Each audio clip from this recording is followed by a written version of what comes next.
오늘은 말씀이 좀 어렵습니다. 딱딱한 음식을 먹는 것 같습니다.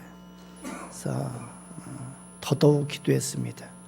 성령님께서 같이 해주시도록 성령님께 의지하면서 말씀을 전하려고 합니다.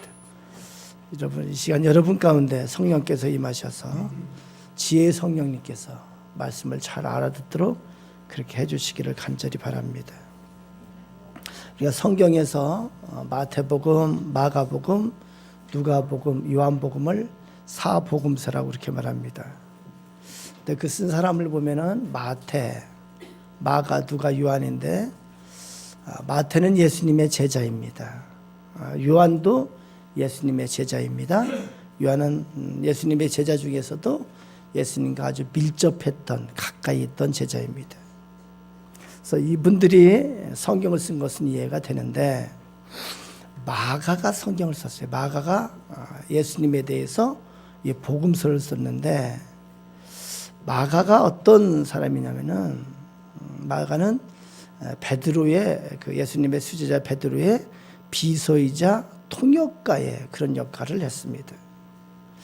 그래서 마가복음을 보면은 베드로가 없는 곳에서 일어난 일은 없어요. 다 베드로가 있는 곳에서 일어난 것만 기록이 되어 있습니다. 거기가 베드로의 목격담이에요. 그래서 마가복음은 우리가 볼 때 베드로의 관점이 많이 여기에 반영이 됐겠구나 이렇게 보시는 게 좋을 것 같습니다. 누가복음은 누가는 이제 이방인입니다. 의사예요. 근데 이 누가는 바울 사도를 통해서 예수 그리스도를 영접하게 되고 바울과 같이 사역을 했던 동역자이기도 합니다. 항상 바울 곁에서 이렇게 바울 곁에서 바울을 이렇게 도와주던 자입니다. 그래서 이 누가가 이 복음서를 쓸 수 있었던 것은 바울을 통해서 예수님의 제자들을 많이 만나서 얘기들을 많이 들었을 것이고 또 바울을 통해서 많은 예수님에 관한 얘기를 들었을 거예요. 그래서 이 누가복음은 바울의 이런 관점이 많이 반영이 되어 있다 이렇게 보는 게 좋을 것 같습니다. 사복음서를 약간 이렇게 구별을 좀 해보면은 마태복음의 관점은 뭐냐면은 청중들이 예수님을 만나면 문제가 해결된다. 그래서 청중들이 예수님을 만나서 어떻게 문제가 해결되었는가를 그걸 중심으로 해서 기록이 됐습니다. 그래서 이 마태복음은 예수님을 만난 사람들을 이렇게 중심으로 해서 그렇게 기록이 됐습니다. 누가복음은 누가가 이방인 의사입니다. 이 이방인 의사로서 예수님에 대한 소식을 들으면서 이게 누가복음에서 이게 놀라움이 있어요. 불가능한 문제들이 우리 인간 세상에서 불가능한 문제들이 해결된 사실을 보면서 놀라움이 이 성경 안에 포함이 되어 있습니다. 그래서 누가는 전문적인 용어를 동원해서 복음에 관한 사실 묘사에 충실하도록 그렇게 애를 쓴 것이 있습니다. 마가복음은 이 사복음서 중에서 맨 먼저 쓰여졌습니다. 첫 기록입니다. 주안점은 어떠냐면은 복음을 구체적으로 묘사하려고 노력을 했습니다. 그래서 이 마가복음은 이 글을 읽는 이 마가복음을 읽는 청중 입장에서 그렇게 쓰여졌습니다. 이 사복음서 중에서 마태복음과 마가복음과 누가복음을 공관복음이라고 그렇게 말합니다. 공관복음은 공통된 관점에서 기록됐다는 거예요. 그 공통된 관점이 뭐냐면은 이런 거예요. 우리가 예수님을 말할 때 예수님은 이 땅에 오신 하나님이십니다. 그래서 예수님에 대해서 우리가 예수님은 100% 하나님이시기도 하고 100% 인간이시기도 하고 그래서 예수님에게는 예수님이 이 땅에 오셔서 그렇게 행하신 거에 보면 예수님의 사람 되심, 인성이 나타나 있고 예수님의 신성, 하나님 되심이 이렇게 또 보여졌습니다. 이 공관복음은 마태복음, 마가복음, 누가복음은 예수님의 하나님 되신 예수님의 신성보다는 예수님의 사람 되신 예수님의 인성에 더 많은 비중을 두고 관점으로 그렇게 봤다는 거예요. 그래서 이 마태복음, 마가복음, 누가복음, 공관복음은 청중들과 예수님과의 관계가 이렇게 많이 묘사되어 있어요. 그래서 교감이 있습니다. 그에 비해서 요한복음은 청중들과 예수님과의 관계가 없습니다. 교제가 없어요. 없다고 그러면 좀 이상하지만 거의 없어요. 요한복음은 예수님의 사람 되심, 예수님의 인성에 관한 부분을 최소화합니다. 그걸 최소화합니다. 그리고 예수님의 하나님 되심에 집중해서 그렇게 기록을 했습니다. 그래서 예수님의 심정에 집중했고 예수님이 누구신가에 집중을 했습니다. 예를 들어 봅니다. 공관복음과 그래서 요한복음의 그 대비점이 제일 잘 나타나는 데 뭐냐면은 예수님의 마지막 십자가를 지시기 전에 그 순환의 과정이 전혀 달라요. 그러니까 똑같은 사실을 묘사했지만 관점이 전혀 다르게 기록이 되어 있습니다. 아까 말씀드렸듯이 공관복음은 예수님의 인성을, 예수님의 사람 되심을 나타냈다고 하면 요한복음은 예수님의 하나님 되심을 나타납니다. 예를 들면은 요한복음 18장을 보면은 예수님 18장을 보면은 예수님이 십자가에 달리시기 전에 로마 병정들에게 잡히시는 모습이 거기에 기록이 됐습니다. 근데 18장 6절에 보면은 이렇게 기록합니다. 이제 로마 병정들에게 이제 잡히실 때의 모습인데 6절을 이렇게 기록합니다. 예수님께서 그들에게 내가 그니라 하실 때에 그들이 물러가서 땅에 엎드러지는지라. 어떤 것을 묘사하냐면 예수님이 그들이 잡힐 때 내가 그니라 할 때 예수님의 신적인 권위가 나타나고 그들이 물러가서 땅에 엎드러졌습니다. 무슨 얘기를 여기서 하고 싶어 하냐면 요한은 예수님의 신적인 능력이 있었지만, 그래서 예수님이 잡히시지 않을 수 있었지만, 그렇지만 예수님이 스스로 잡히시는 모습을 묘사하는 거예요. 예수님이 신적인 능력으로 얼마든지 그들을 이렇게 무찌를 수가 있지만 예수님께서 스스로 잡혀가셨다. 자발적으로. 19장 30절은 이렇게 기록합니다. 예수님께서 신포도주를 받으신 후에 이르시되 다 이루었다 하시고 머리를 숙으니 영혼이 떠나가니라. 예수님께서 십자가에서 마지막에 이제 숨을 거두실 때의 장면입니다. 예수님께서 다 이루었다 하시고 머리를 숙이니 영혼이 떠나가니라. 예수님께서 머리를 숙이셔서 예수님께서 능동적으로 죽으시는 것으로 묘사를 하는 거예요. 예수님께서 이렇게 스스로 택하시는 거예요. 그렇게 요한은 묘사를 했다는 거예요. 요한복음의 전체 내용은 요한복음 1장 1절에서 18절까지 거기에 이제 내용이 그 내용을 가지고 요한복음 전체로 이렇게 연결을 할 수가 있습니다. 요한복음의 목적은 요한복음 20장 31절에 나와 있습니다. 요한복음을 쓴 목적이 뭐냐면은 예수님께서 하나님의 아들 그리스도 되심을 믿게 하기 위해서 요한복음을 썼다고 이렇게 말합니다.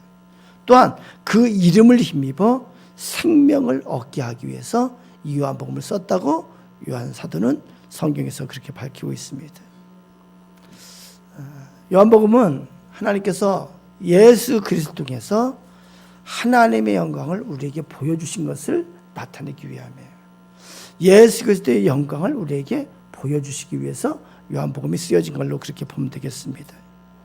오늘 이제 주제가 말씀입니다. 말씀.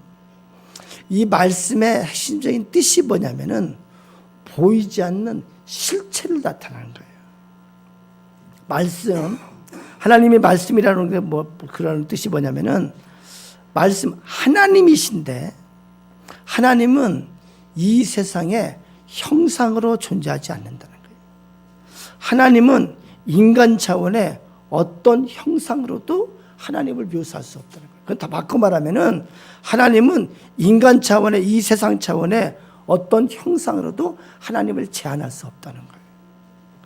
하나님은 이 세상 차원, 우리가 이렇게 쉽게 3차원의 세계를 산다고 하면은 이 3차원의 그 어떤 형상으로도 하나님의 존재를 묘사하거나 거기에 가둬둘 수 없다는 것을 오늘 성경에서 말하고 있습니다. 1장 1절을 시작하면서 태초에 말씀이 계시니라 이렇게 말합니다. 태초에 말씀이 계시니라. 참 어렵습니다. 그렇죠? 이 말씀을 다시 생각해도 너무 어려워요. 태초에 말씀이 계시니라. 뭐 이렇게 이렇게 느껴지는 것이 있어요? 없잖아요. 그죠? 이 말씀은 사전에 어떠한 설명도 없이 우리에게 일방적인 선언으로 들려집니다. 태초는 언제입니까? 태초에 말씀이 계셨다 하면 이 말씀은 그 태초보다 더 먼저 존재했다는 것을 말합니다.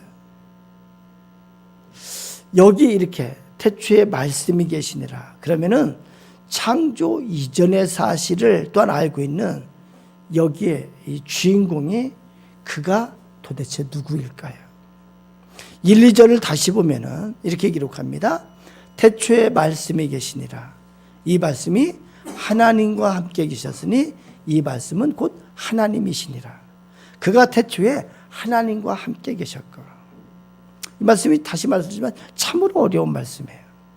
여러분 이렇게 막 잘 이해가 안 된다고 그래서 이렇게 낙심하지 마시고. 자, 태초란 정확히 언제 어느 때를 가리키는 말일까?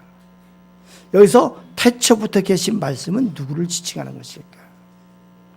여기 요한복음 시작에 태초를 이렇게 말하고 있는데 이 태초, 요한복음 시작에 이 태초, 또 여러분 성경에 어디에서 태초를 말해요? 그렇죠. 이 요한복음 시작의 태초는 창세기 시작에 태초와 대비되는 그런 의미로서 기록을 하고 있습니다. 창세기 시작에 보면은 태초에 하나님이 천지를 창조하시니라 이렇게 기록합니다. 창세기의 태초는 히브리어로 베레시트 그렇게 말합니다. 이것은 뭐냐면은 우리가 살고 있는 지구를 포함한 이 우주와 이 세상의 시작을 말합니다. 이 우주의 공간과 시간의 시작을 말해요. 그 태초를 말합니다.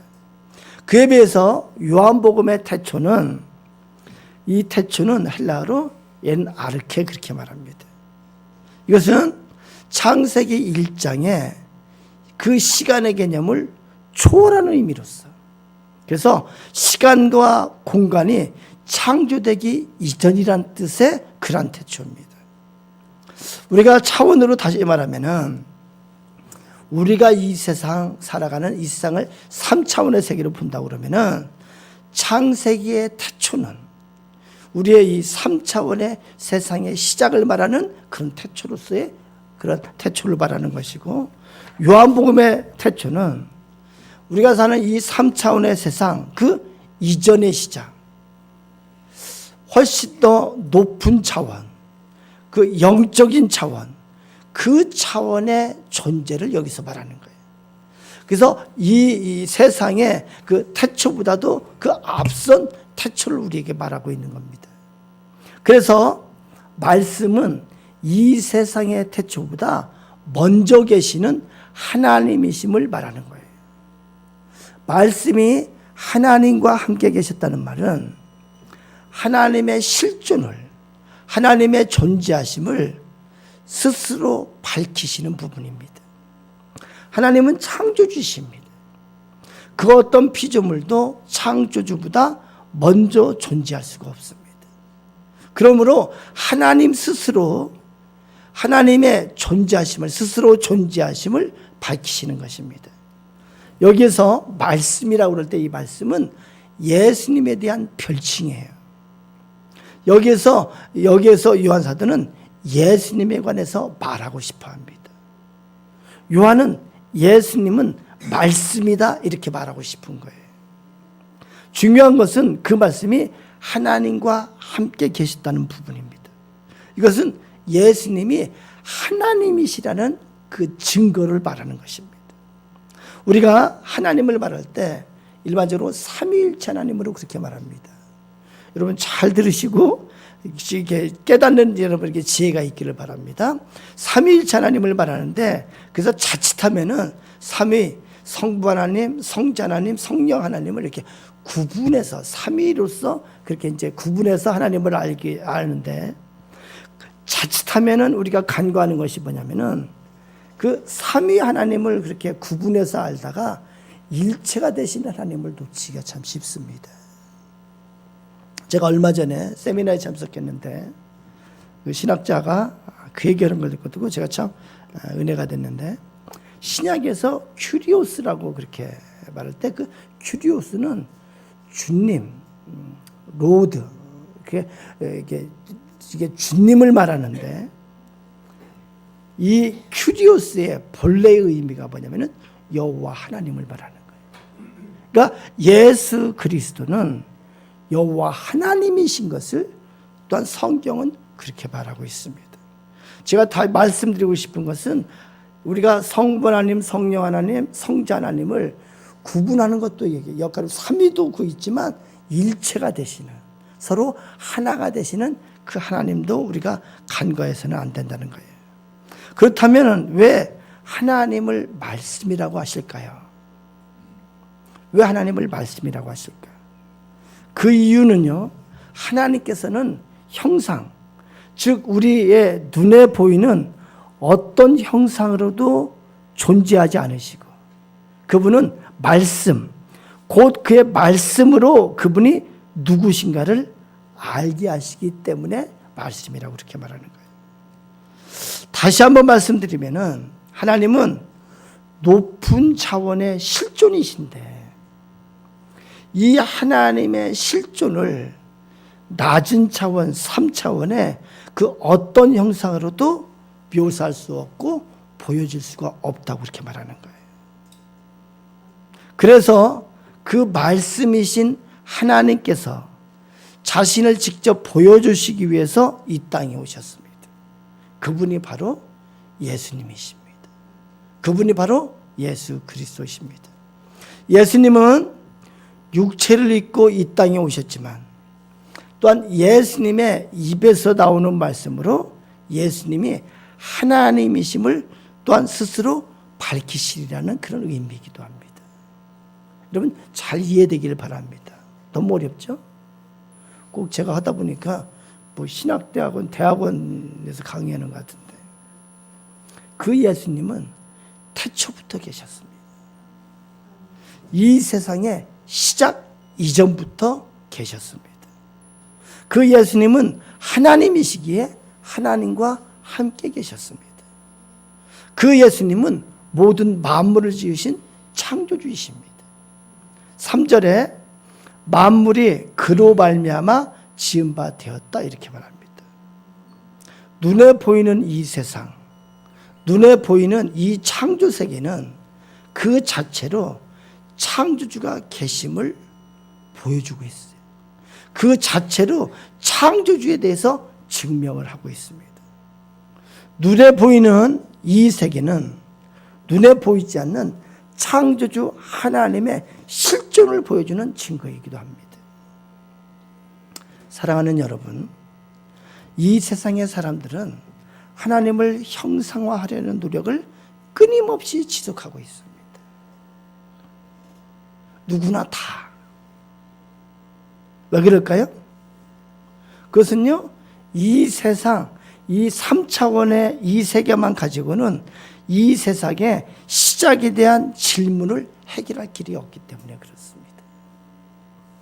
또한 인간 존재에 대해서도 그 시작에 대한 답을 이 세상의 이 3차원의 이 세상으로서는 도저히 찾을 길이 없습니다.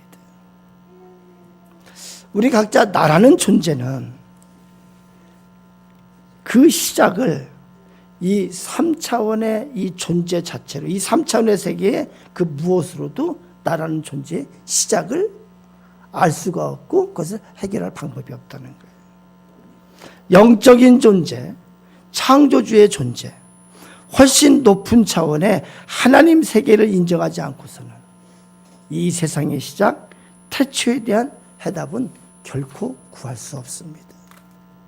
그래서 이 세상 사람들은 자꾸 어떤 일을 하냐면은 눈에 보이는 어떤 형상물을 하나님으로 삼으려고 시도를 합니다.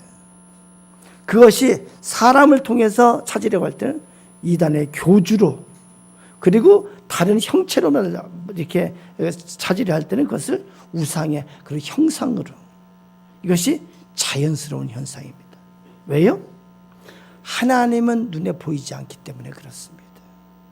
하나님은 우리 이 세상의 차원의 그 어느 곳으로도 하나님을 묘사할 수가 없고 하나님을 알 수가 없기 때문에 그렇습니다. 하나님은 말씀으로만 알려주셨다는 거예요. 그래서 하나님은 하나님을 형상화하는 것에 대해서 경고를 해주셨어요. 계명을 주셨습니다. 제1계명을 이렇게 말합니다.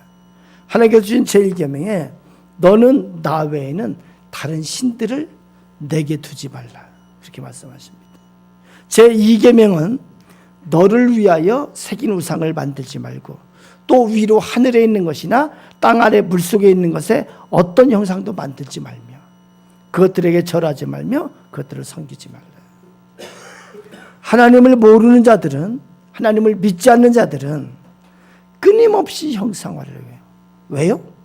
형상화된 것을 통해서 위로를 받고 형상화된 것을 통해서 격려를 받고 안식을 얻으려고 하기 때문에 그렇습니다.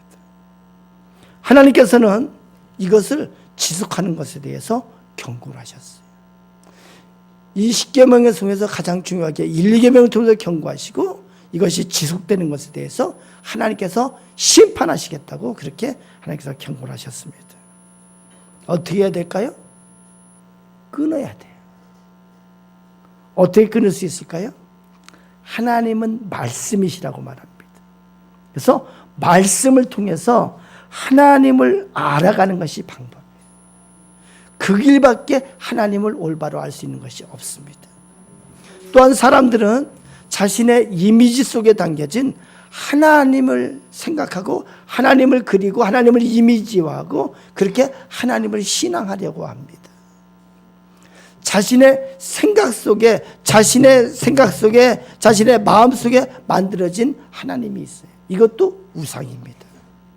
어떤 사람은 자기의 신념을, 어떤 사람은 자기가 추구하는 가치를, 어떤 사람은 자기가 이렇게 추구하는 욕심과 욕망을 신으로 삼으려는 그런 시도를 하기도 합니다. 이것도 마찬가지로 우상을 만드는 거예요. 어떤 사람들은 어떠한 신앙적인 체험을 근거로 신앙생활을 하려는 자들이 있습니다. 자기의 경험을 근거로 해서 자기가 또한 신을 만드는 작업을 한다는 거예요. 결국 끊임없이 인간은 보이는 하나님을 원하는 거예요. 하나님의 형상화를 끊임없이 추구하는 거예요. 이것은 하나님을 이 세상 차원으로 끌어내리는 시도이기도 합니다. 사탄은 이러한 사람의 심성에 온갖 가라지를 뿌려서 이 땅에 눈에 보이는 온갖 거짓 하나님을 만들어내도록 그렇게 조장을 하고 있습니다. 이것이 우상이고 이것이 이단이고, 그래서 인간을 신격화한 고교주이기도 하고 이 세상의 형상으로 만들어진 우상이기도 합니다. 어떻게 해야 될까요? 말씀으로 존재하시는 예수 그리스도를 믿어야 합니다. 말씀은 눈에 보이지 않는 그분의 실체입니다. 하나님은 성경 말씀을 통해서 말씀하시고 하나님은 성경 말씀을 통해서 존재하시는 거예요. 하나님의 존재를 보여주시는 거예요. 그분의 존재하심은 말씀의 결과로 할 수 있습니다. 이것은 형상이 아닌 그분의 존재 능력입니다. 말씀, 성경 말씀에 대한 분명한 신앙 고백이 그분의 존재하심과 그분의 능력을 내 것으로 만들 수가 있습니다. 지금도 하나님은 말씀으로 우리와 함께 하시고 말씀으로 그분의 존재와 능력을 우리에게 보여주고 계십니다. 우리가 하나님을 믿는다 할 때 그 믿음의 근거는 뭘까요? 성경 말씀을 믿는다는 것과 동일하게 연결이 될 수 있습니다. 하나님을 믿는다 할 때 그것은 성경의 사실성을 믿는 것이기도 하고 성경을 통해서 보여주시는 성경에 기록된 하나님의 섭리를 믿는 것이기도 하고 성경에서 보여주시는 성경에 기록된 하나님의 존재와 속성을 알고 믿는 것이 하나님을 믿는 것입니다. 다시 말하면 성경만이 하나님을 올바로 증명하고 있습니다. 성경만이 하나님을 올바로 가르쳐주고 있습니다. 그래서 하나님을 만나는 첫 번째 길이 뭐냐면은 말씀이에요. 성경 말씀을 통해서 하나님을 만날 수가 있습니다. 성경을 통해서 하나님을 봐야 되고 또한 하나님을 만나야 하는 것입니다. 사랑하는 여러분, 2016년이 시작되고 2016년 우리의 신앙생활이 시작이 됐습니다. 2016년에 성경을 통해서 예수 그리스도를 만나는 여러분 되시기를 축원합니다. 이 성경을 통해서 예수 그리스도의 영광을 체험하는 자가 되기를 축원합니다. 여러분 2016년에 예수 그리스도의 그 하나님의 영광을 보며 그 예수 그리스도의 은혜를 체험하기를 바랍니다. 예수 그리스도의 은혜를 체험하고 예수님 앞에 향유를 부은 마리아처럼 그렇게 예수 그리스도 앞에 신앙생활하는 여러분 되시기를 축원합니다. 기도하시겠습니다.